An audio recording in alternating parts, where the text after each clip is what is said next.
1세대 1주택이라고 방심하다가는 세금 폭탄 맞는 경우가 많습니다.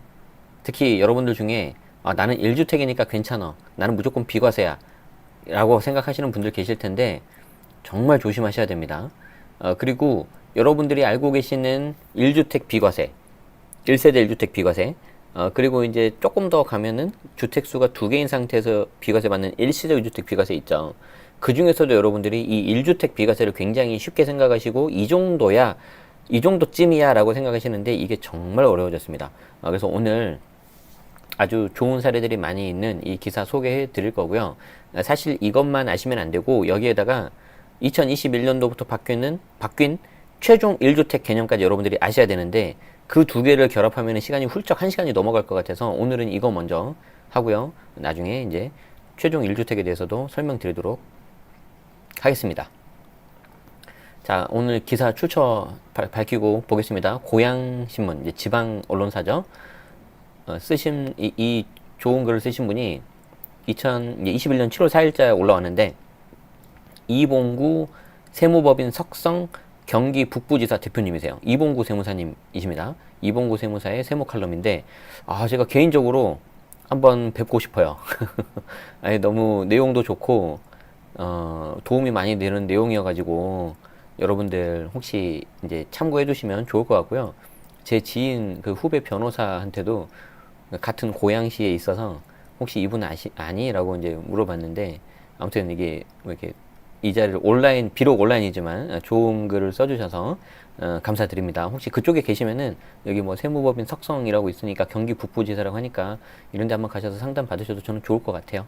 훗날 2년이 되면 저희 명사 초청에도 한번 나와주시면 감사하겠습니다. 자, 보시죠. 자, 세금 3억 원을 내야 한다고요? 말도 안 돼요. 자, 2년 전 필자의 지인이 3억 원의 양도세를 세금 납부서를 받아들고서 절규하며 내뱉은 독백이다.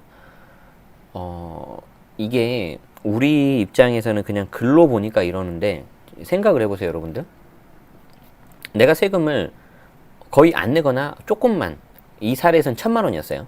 1,000만 원 정도만 낸다라고 생각을 했는데 나중에 봤더니 세금 고지서가 3억짜리가 날라왔다고 생각했을 때 이 사람 느낌이 어떨까요? 진짜 이게 절규에 가깝겠죠. 진짜 조심하셔야 되는데 어떤 상황인지 한번 볼게요. 자, 1세대 1주택에 대해서 양도소득세를 비과세한다는 말은 아마 귀가 따가울 정도로 많이 들어봤을 건데 하지만 누구나 알고 있다고 생각하는 이 1세대 1주택 비과세 관련 규정과 관련해가지고 정말 많은 세금 폭탄 사례가 발생되고 있다는 사실을 아는 사람은 그다지 많지 않아서 안타까운 일이 아닐 수 없다. 제 기억에도 지금 이분 말고 그 전에도 다른 세무사님이셨는데 그 세무사님도 정말 그 1세대 1주택 비과세가 사건 사고 많이 난다, 조심해야 된다 라고 해서 소개해드렸던 기억이 납니다. 자, 보겠습니다. 1세대 1주택 비과세 관련 규정과 관련해서 필자가 목격한 대표적인 세금 폭탄 사례를 소개하고자 한다. 사례를 통해서 독자들이 세무상식의 중요성을 깨닫고 세금에 대해 관심을 갖고 대비하는 계기가 되기를 소망한다. 저도 강의를 하면서 가급적이면 좀 사례를 많이 넣으려고 하는 게 세금이 사실 좀 너무 어렵잖아요. 이론 중심이고 딱딱하고. 그런데 사례를 이렇게 설명해 드리면은 되게 좋아하시더라고요. 아마 그래서 지금 이 세무사님도 이렇게 사례를 통해서 하신 것 같습니다. 이 기사에는 총 3가지 사례가 나옵니다. 3가지 사례 정말 모두 다 중요한 거기 때문에 여러분들 오늘 방송 통해서 여러분들 걸로 만드시고요. 우리 방송의 모토가 똑똑해지는 방송 아니겠습니까? 그래서 여러분들 조금 오늘도 더 똑똑해지시면 좋겠습니다. 자, 첫 번째 사례입니다.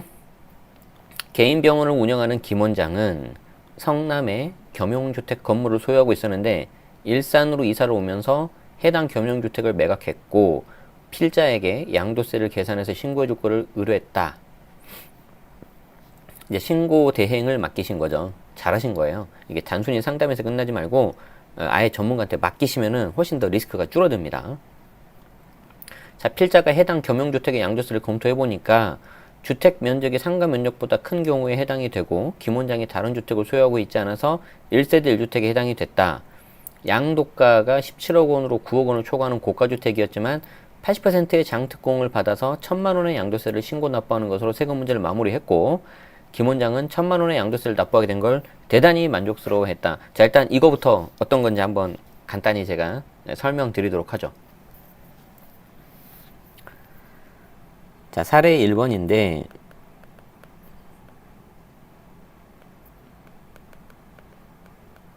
겸용주택입니다. 겸용주택은 뭡니까? 말 그대로 이렇게 건물이 있으면 뭐 1층은 상가, 뭐 2층은 주택. 보통은 주택을 좀 더 많이 하죠. 자, 그렇게 보통 이렇게 많이 하는데 이때 중요한 게 뭐냐면 면적이에요. 그래서 주택 면적이 상가보다 더 크면은 전체를 주택으로 보는 거고요. 전체가 주택이 되기 때문에 비과세도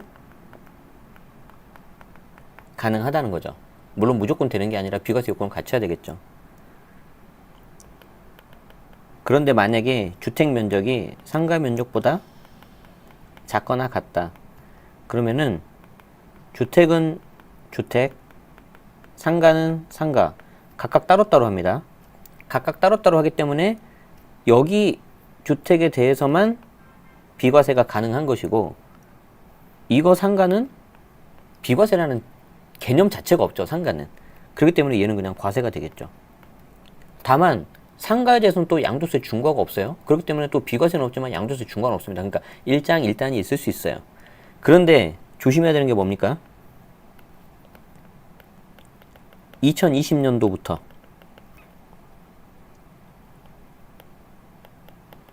거래가액이 9억이 넘는 고가 겸용주택 경우에는 22년도 양도분부터 무조건 면적 상관없이 이렇게 가버리는 거죠. 주택은 주택, 상가는 상가. 그렇기 때문에 비과세를 내가 전체를 받고 싶다 하시는 분들은 올해 안에 파셔야지 이 고가 겸용주택에 대해서 절세 효과를 충분히 누릴 수 있습니다. 라고 얼마 전 뭐 몇 번, 한 두세 번, 제 기억에 한 두세 번 별도 영상으로 설명드렸던 것 같아요. 자, 일단 요거 기본 컨셉 이해됐습니까? 자, 그러면 이 상태에서 이제 한번 봐야죠. 이 상태에서 이제 봐야죠. 자, 지금 이제 어떻게 된 거냐면은 이 상태에서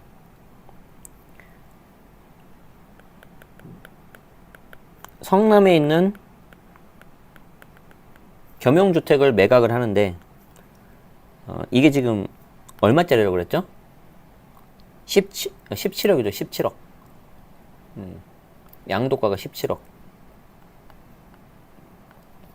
취득가는 안 나와 있네요.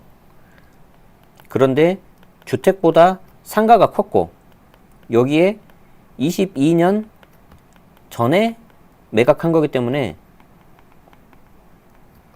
전체 비과세가 가능한 거죠. 자, 따라오셨죠?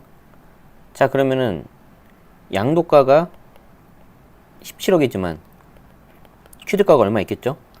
중간에 여기 9억 요 부분이 있어요.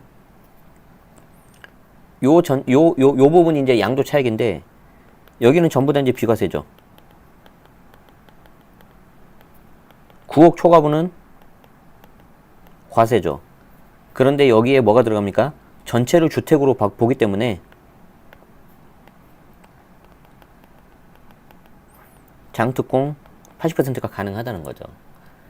그래서 여기 전체에서 장특공 80% 받고 세금을 내니까 최종 납부하는 세금은 1,000만 원밖에 안 나오더라. 이 스토리입니다. 이해되셨습니까? 한 3줄, 4줄, 4, 5줄에 있는 내용이 바로 이 내용이에요. 그러니까 이거를 배경을 다 알고 들으시면 훨씬 더 여러분들이 좋으시겠죠. 근데 이게 그 지면에 전부 다 이걸 쓸 수가 없잖아요.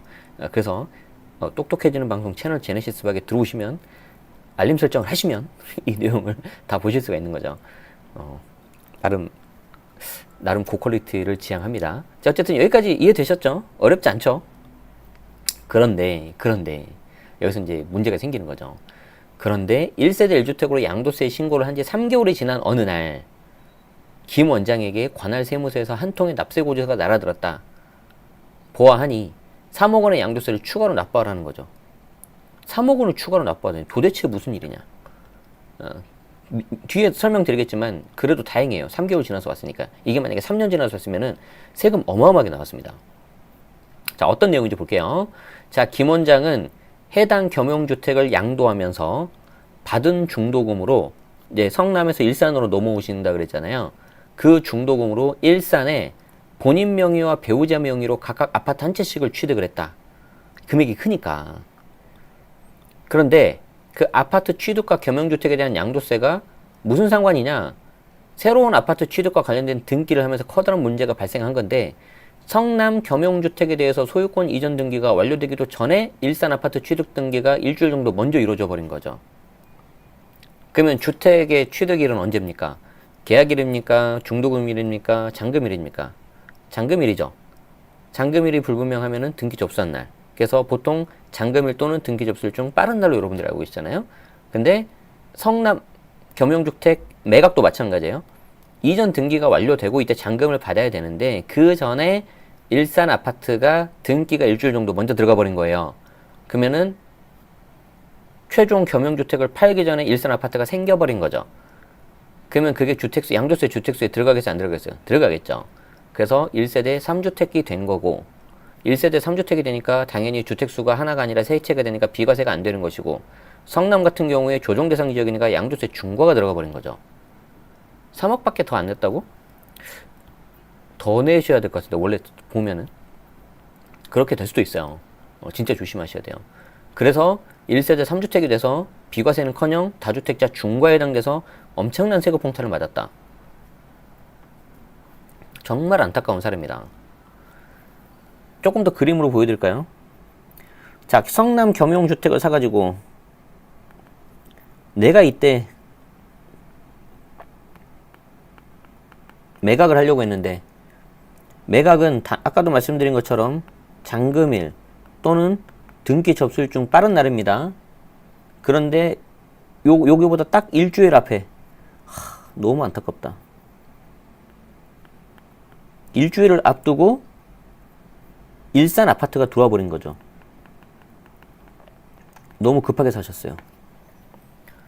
그러면 매각 시점이 어떻게 됩니까? 이 매각 시점에 주택수가 겸용주택, 일산 아파트 전부 다 포함이잖아요. 그러니까 1세대 3주택이 돼버린 거예요. 아시겠죠? 그래서 안타깝게도 매각 당시, 양도 당시로 판단하거든요. 1세대 3주택이라서 비과세가 깨지고 오히려 이제 중과가 들어버린 거죠. 이게 첫 번째 케이스. 어마어마하죠, 지금. 그러니까 세금이 나온 것도 어마어마하고 그 안에 아셔야 되는 내용도 굉장히 많아요. 그러니까 어설프게 요즘엔 알고 있으면 큰일 납니다. 아시겠죠? 어설프게 아시면 큰일 나요. 더 중요한 건 뭐예요? 정말 안타까운 게 뭐냐면 지금 이걸 세무사를 끼고 지금 신고에 들어갔는데, 지금 여기 당사자인 김 원장님 이분이 여기 세무사님한테 말을 했어요, 안 했어요? 일산 아파트 산다고. 말을 안 해버렸잖아요. 말을 안 하면 제 아무리 실력 있는 세무사라고 하시더라도 이걸 알 수 있다 없다? 절대 모르죠. 절대 몰라요. 좀 크로스 체크를 해줘야 되는데 너무 안타깝네요. 너무 안타까워요. 자, 두 번째 사례 가겠습니다. 오피스텔과 관련해서도 세금 폭탄 사례가 빈번하게 발생하고 있다. 요즘 오피스텔 여러분들 많이 하시죠? 하는 건 좋아요. 하는 건 좋은데 이제 좀 알고 하자. 아시겠죠? 자, 여기도 일산입니다. 일산에 계시니까 그래요, 이분이. 자, 일산에서 제조업을 하고 있는 김 사장은, 아까는 김 원장님이고 이번엔 김 사장님이네요. 인천 송도가 국제도시로 부상한다는 정보를 듣고 여윳돈으로 송도에는 오피스를 취득했고, 송도 분위기 좋은데 잘 사셨네요. 해당 오피스텔에 대해서 임대사업자 등록을 했다. 자, 그런데 요거는 조금 아쉬워요. 이때 임대사업자가 주택임대사업자인지 일반 임대사업자인지 정확하게 모르죠. 이제 뒤에 보면 주택임대사업자더라고요. 자, 김 사장은 오피스텔 임대 수익에 대해서 부가가치세 신고를 하면서, 죄송합니다. 이때 임대사업자 등록을 일반 임대로 했습니다. 김 사장은 오피스텔 임대 수익에 대해서 부가가치세 신고를 하면서 오피스텔 취득 시 부담했던 부가가치세 4천만 원을 인천 세무서로부터 환급을 받았다. 부가가치세 환급을 받았다? 이게 딱 나오면은 여러분들은 저 오피스텔은 무조건 업무용으로 한다고 생각하셔야 돼요. 이따 설명드릴게요. 자, 김 사장은 4천만 원의 부가가치세 환급을 받고 나서 1년 후에 인천 세무서로부터 부가가치세 5천만 원을 납부하라는 통지서를 받았다. 도대체 무슨 말이냐? 자, 이유는 김 사장이 오피스텔을 월세로 놨는데 세입자가 그 오피스텔에 주민등록 전입신고를 하고 주거용도로 사용을 하게 되는 주거용도로. 오피스텔 취득 시 부가가치세 환급을 내주는 이유는 임대사업을 하는 상가용으로 사용할 거를 전제로 환급을 내준 건데, 이거 설명드릴게요. 좀 이따가. 김 사장의 경우는 임차인이 해당 오피스텔을 상가로 사용하지 않고 주택으로 사용하고 있었기 때문에 환급받은 부가가치세를 토해낸 거다. 환급받은 부가가치세 플러스 가산세까지 덤으로 납부하게 된 거다. 이때 가산세가 붙나? 자, 일단 가산세는 좀 이따 하고 두 번째 사례로 갑시다. 자, 두 번째 사례는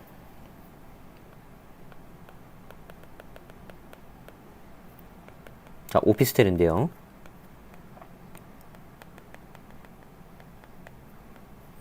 오피스텔은 업무용인가요? 주거용인가요?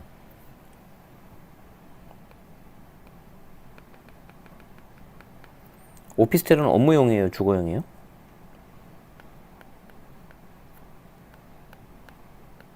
쓰기 나름이죠, 뭐.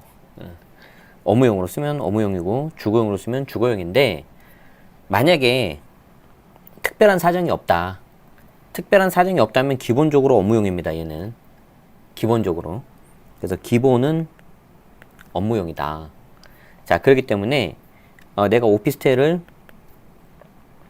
매수를 해서 임대를 한다.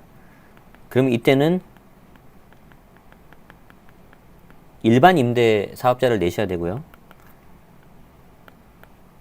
업무용으로 세를 놓으셔야 됩니다.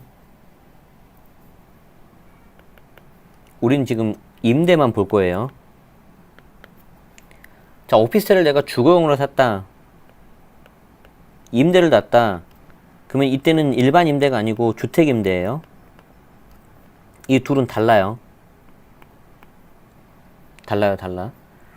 그리고 주택 임대로 했기 때문에 이때는 주거용으로 써야 되는데, 주거용으로 세를 놔야 되는데, 여기서 중요한 게 이제 VAT, 부가가치세예요. 부가가치세. 자꾸 그 부가가치세를 부가세 그러시는데 그렇게 하시면 안 돼요. 부가세는 서택스고 부가가치세는 밸류 애드 텍스 부가가치세예요. 저는 좀 약간 세무대리인들이 부가가치세를 부가세라고 하면 약간 좀 신뢰가 떨어지더라고요. 약간 그런 거 좀 직직하는 해서 그런지 모르겠는데, 어쨌든 부가가치세가 정확한 명칭입니다. 자, 그럼 이때 부가가치세가 어디에 이슈가 나느냐, 이거를 좀 여러분들이 아셔야 되는데, 이 부가가치세는 업무용한테 가요. 업무용으로. 자, 그래서 이때 부가가치세 이슈는 업무용해가 있고요. 주거용은 면세기 때문에 VAT 이슈가 없어요.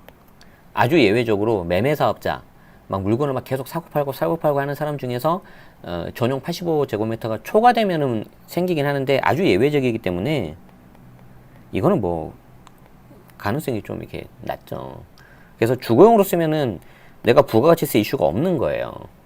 자, 그런데 오피스텔 분양 사무실을 가면은 이 오피스텔 분양 사무실이 저희한테 하는 말이 딱 두 가지가 있어요. 둘 중에 하나일 거예요. 자, 뭐냐면, 오늘 너무 자세하게 해주는데? 첫 번째가, 선생님 안녕하세요. 부가가치세 환급을 받을 수 있어요. 이렇게 꼬시는 경우가 있어요, 우리를.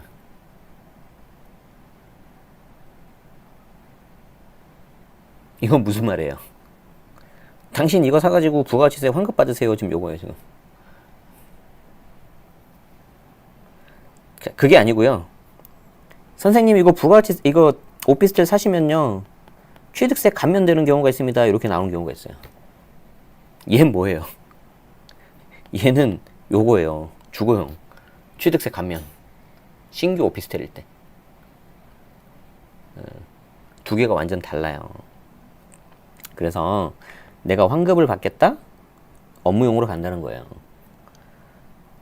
내가 취득세 감면을 받는다? 주거용으로 간다는 거예요. 일단 요즘에는 임대주택 등록하시는 경우가 많이 없고, 설령 등록한다 하시면 제가 도시락 싸주고 말리고 싶습니다. 그래서 이 취득세 감면 받는 주거용은 보지 않겠습니다. 아시겠죠? 자, 이거 잊어버리세요. 이거 잊어버리세요. 이거. 내가 지워버릴 테니까. 자, 그러면은 여기 보세요. 기사에 오피스텔을 사고 임대사업자 등록을 하고 부가가치세 신고하면서 환급받았다 그랬죠. 환급받았다 그랬죠. 자, 그러면 환급받았으니까 이 사람은 어디로 간 거예요? 이 사람은 환급을 받고 요렇게 업무용으로 간 거예요. 이렇게 업무용으로. 예. 자, 그럼 업무용으로 가는데 왜 부가가치세를 환급을 해주냐? 아, 이거는 좀 약간 좀 설명을 더 해야 되는데, 오늘 분위기 좋으니까 할게요. 부가가치세라는 거는, 말 그대로 이 오피스텔 중에서 이제 토지분이 있고 건물분이 있는데, 건물분에 붙는 겁니다. 건물분에. 토지는 면세니까. 그래서 예를 들어서, 한 3억짜리 하는 오피스텔이 있으면요. 이 중에 건물분이 그냥 편의상 이렇게 할게요. 1억이고 토지가 2억이라고 한다면은 여기에 10%가 붙어가지고 0.1억이 붙는 거예요. 그래서 토탈 3억 1천이 되는 거죠.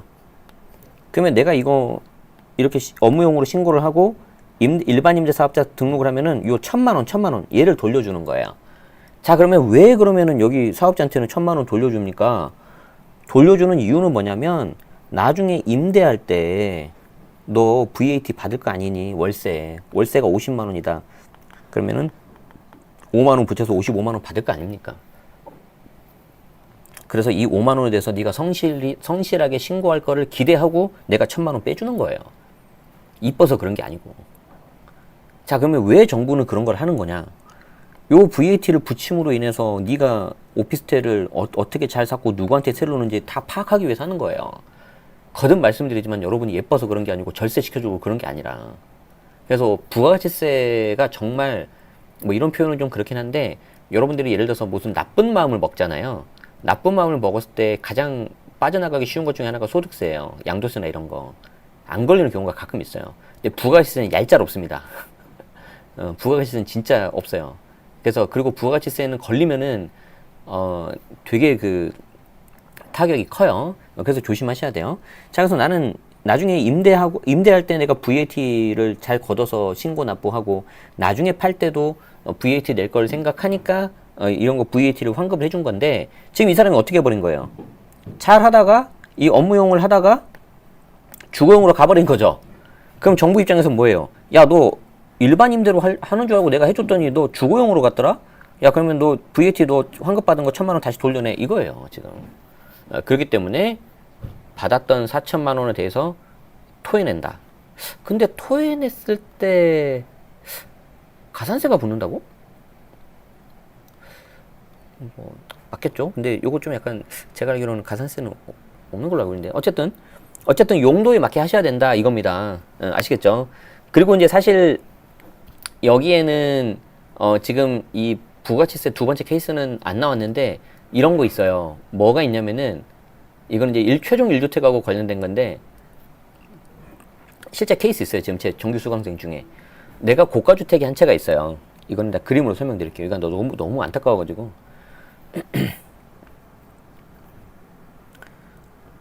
오피스텔 관련해서 또 조심해야 되는 게 뭐냐면 내가 고가주택을 가지고 있어요. 근데 조금 단타하려고 오피스텔을 취득했습니다. 그럼 고가주택 얘는 양도차익이 꽤 많이 나서 한 10억 정도예요. 오피스텔은 양도차익이 많이 나겠습니까? 아니죠. 양도차익 기껏해야 조금 나고요. 대부분 월세로 받아서 쓰려고 하는 거죠. 자, 그런데 이 사람이 갑자기 이거를 비과세를 받아야 돼요. 갑자기 비과세를 받으세요. 그럼 어떻게 할 거예요? 나 지금 당장 비과세 받아야 된다. 1년 안에. 1년 안에 비과세 받아야 된다. 방법 있어요? 21년 1월 1일 이후라고 가정하고. 방법 있습니까? 이거 방법 없어요. 자, 만약에 예를 들어서 이 오피스텔을 팔아야 되잖아요. 오피스텔을 판다. 오피스텔을 팔아야 된다. 매각 하더라도 추가 2년 있어야 되죠? 그래야 고가주택 비과세 가능하죠, 이게. 맞죠? 증여도 추가 2년 있어야 돼요. 다시 2년 있어야 돼요. 아, 그러면 이 오피스텔을 주거용으로 쓰는데 업무용으로 바꾼다. 업무용으로. 용도 변경해도 추가 2년 있어야 돼요. 이거 잘못하면 완전 꼬여요, 이거. 완전 꼬여요. 유일하게 할 수 있는 방법이 얘 거주주택이고 얘를 세법에서 말하는 장기임대주택으로 등록해버리는 거예요. 그래서 거주주택 비과세 특례 받는 거. 이거 외에는 제가 봤을 때 없어요. 그런데 얘를 거주주택 비과세 특례를 받으려면 여기 다 거주하셔야 되고요. 얘는 뭐 그래도 거주주택 비과세 특례는 5%만 잘 지키면 되니까 괜찮을 것 같아요. 다만 얘 지금 10년 등록해야 되잖아요. 지금 등록하면 10년 가져가야 돼요. 그 중간에 5%한 번이라도 어기거나 뭐 의무임대 기간 어기거나 뭐 공적 의무사항 어겼다 그러면 얘 비과세 토해내야 돼요. 그래서 실제 케이스 있어요. 지금 저 정규 수강생 중에. 그래서 이 경우에는 제가 빨리 용도 변경 해버리라 그랬어요. 안 그러면 법인에 팔아버리든지. 이거 매각하려는데 매각이 안 된대 지금. 증여하려고 했더니 아예 자신놈들이 안 받아주고 있대. 자기들도 다 2주택이라고. 근데 이거 하고 나서 추가 2년 있어야 되거든요. 근데 연세가 되게 많으셔. 80이 넘으셨어. 이거 어떡할 거예요?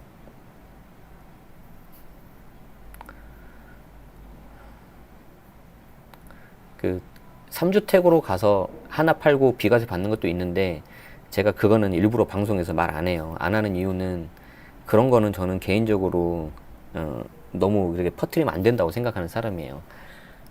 알고 계신 분은 그냥 그렇게만 알고 계시고 그냥 좀 그냥 넘어갈게요. 그 부분은. 예. 아시겠죠? 자, 세 번째 사례 볼게요. 자, 그런가 하면 1세대 1주택 취득과 관련해서 감면받았던 취득세를 토해내는 사례도 빈번하게 발생한다. 1세대 1주택 취득 등기를 하는 경우에는 취득세가 감면된다. 서민들의 주거 안정을 위해서 생애 최초 주거용 주택 취득 시 취득세 감면해 주는 건데, 아, 이거를 진짜 써먹는 사람이 있구나. 이게 되게 실효성 별로 없는 건데, 이게 취득세 생애 최초 취득 감면이 이게 시가가 4억인가? 그러지 않나요? 수도권? 자, 어쨌든 봅시다. 홍 원장은 일산의 주거용 아파트를 생애 최초로 취득하고 취득세 감면 받았다. 그런데 1년 전에 일산 서구청에서 감면받은 취득세 1,000만 원 토해내라는 고지서 받았다. 1세대 1주택이 아니고 1세대 2주택에 해당된다는 것이 담당 공무원의 설명인데 홍 원장이 나는 집이 한 채밖에 없는데 도대체 무슨 말이냐 항의를 했더니 담당 공무원이 전라도 나주에 농가주택이 있다. 그렇기 때문에 집이 두 채다.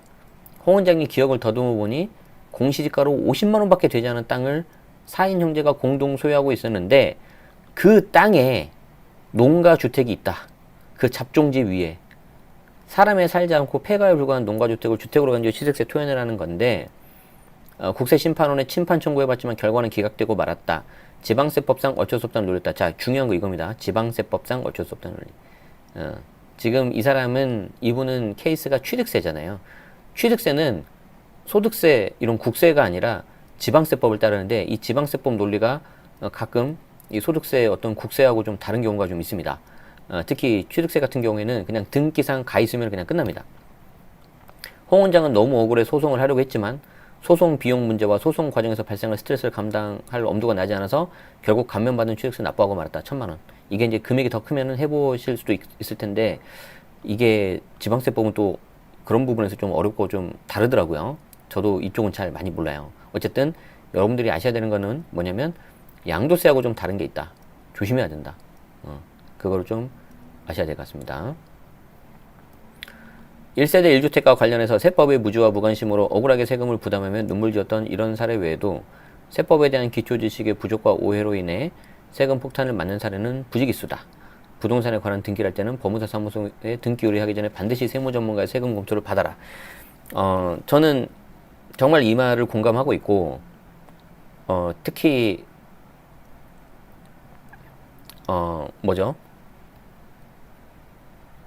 계약서 쓰기 전에 반드시 해야 된다고 제가 생각을 하고 있습니다. 네. 자, 그래서 오늘 세 가지 사례 찾아봤습니다. 첫 번째 겸용주택, 두 번째 오피스텔, 그리고 세 번째 취득세 감면. 취득세 감면 외에 나머지 특히 이제 겸용주택과 오피스텔은 저 하나하나만 가지고도 꽤 많은 시간 가지고 설명해야 되는 그런 내용 중에 하나예요. 그렇기 때문에 여러분들에게 좀 도움 되셨길 바라고, 이제 여기에 이제 여러분들이 이제 최종 1주택까지 좀 숙지를 하시면은 그래도 1세대 1주택 관련된 비과세 내용은 많이들 아시는 것 같아요. 최종 1주택 관련해 가지고는 제가 또 최근에 텔레그램에 공유 드렸던 그 내용이 있으니까 그 내용 가지고 한번 좀 설명 드려 보도록 하죠. 네, 그것도 우병탁 아마 세무사님께서 쓰신 글인데 정리가 잘 되어 있더라고요. 그래서 그거 가지고 또 해보도록 하겠습니다. 네, 오늘 어떠셨습니까? 도움 되셨습니까? 최대한 여러분들이 좀 이해하시기 쉽도록 잘 쓰는 글씨를 잘 쓰는 편은 아니지만 패드에다가 하나씩 하나씩 그려가면서 하고 있습니다. 요즘 저는 이 패드에다가 뭘 요즘에 하고 있냐면은 밤에 잘 때 제 주니어 항상 밤에 잘 때 좀 책을 읽어주거든요. 그 책 읽어줄 때 영어 단어 같은 거 좀 하면서 같이 단어 외우고요. 최근에는 저한테 수학을 가르쳐 달라고 해가지고 어제 오랜만에 덧셈의 개념과 뺄셈의 개념에 대해서 설명을 해줬습니다. 여러분 덧셈하고 뺄셈 가르칠 때 어떻게 가르쳐 주세요? 뭐 가장 쉬운 게 선 하나 그려놓고 덧셈은 앞으로 한 칸, 뺄셈은 뒤로, 그거 좀 알려줬고요. 우리가 이제 중학교 때 가서 배우는 항등식 있죠. 이항, 좌변, 좌항에서 우항으로 넘어가고, 그 좌항이라 하나요? 대차대조표는 차변 대변이구나 그거는. 아무튼 좌변에서 우변 넘어가는 거기에 대해서 원리도 한번 알려줬어요. 그러면서 이해 안 되지만 그냥 들어라. 네가 나중에 고학년 되거나 중학교 때 되면 배울 것이다. 그렇게 그냥 설명해 줬습니다. 거기까지는 제가 산수 가르쳐 줄 수 있을 것 같아요. 네. 어쨌든 그런 식으로 하다 보니까 좀 이렇게 활용하는 것도 많이 있고 재미있는 것 같습니다. 여러분들도 여러분들 그 툴에 맞게 잘 쓰시면은 좋을 것 같습니다. 네. 자, 오늘은 저는 또 이제 오후에 여러분들이 많이 사랑해 주시는 직방TV 촬영이 있어서 갈 거고요. 날씨가 좀 약간 꾸물꾸물한 것 같아요. 특히 남부지방은 비가 많이 온다고 하는데 비 피해 없으시길 바랍니다. 그리고 제가 조만간에 우리 커뮤니티 게시글에다도 글을 올릴 테니까 우리 멤버십 분들 제가 질문을 좀 받을게요. 그래서 질문을 받아서 그 중에 좀 몇 가지에 대해서 피드백 드리는 이번 멤버십 특강은 좀 그렇게 구성해 보겠습니다. 근데 피드백만 이렇게 쭉쭉 드리면은 좀 재미없죠. 그래서 어떤 분이 뭐 거주주택 비과세 특례에 대해서 질문했다 그러면 그걸 사례로 해가지고 피드백 드리고 관련 이론 내용을 설명드릴게요. 뭐 어떤 분이 또 일시주택 비과세에 대해서 물어봤다. 그럼 거기에 대해서 피드백 드리고 관련 내용을 좀 첨부해가지고 제가 제일 잘하는 게 그겁니다. 그래서 아마 들으시면은 꼭 여러분들 본인 케이스가 아니더라도 도움 많이 되실 것 같고요. 이제 이걸 어떻게 해서 좀 더 이렇게 많은 분들한테 좀 하게 하고 저한테도 좀 이렇게 좋고 그 참여하신 분들도 좀 부담이 안 되게 하고 그거를 어떻게 비즈니스화 할까 그것도 좀 고민 중이긴 합니다. 예. 아무튼 절친분들 그 게시글 잘 봐주시기 바랍니다. 아시겠죠? 네. 그게 도대체 뭐냐 그러면은 여기 고정되어 있는 댓글 참고하셔도 좋을 것 같습니다. 다들 식사 맛있게 하시고 남은 하루도 힘차게 보내시기 바랍니다. 여러분 함께 해주셔서 고맙습니다.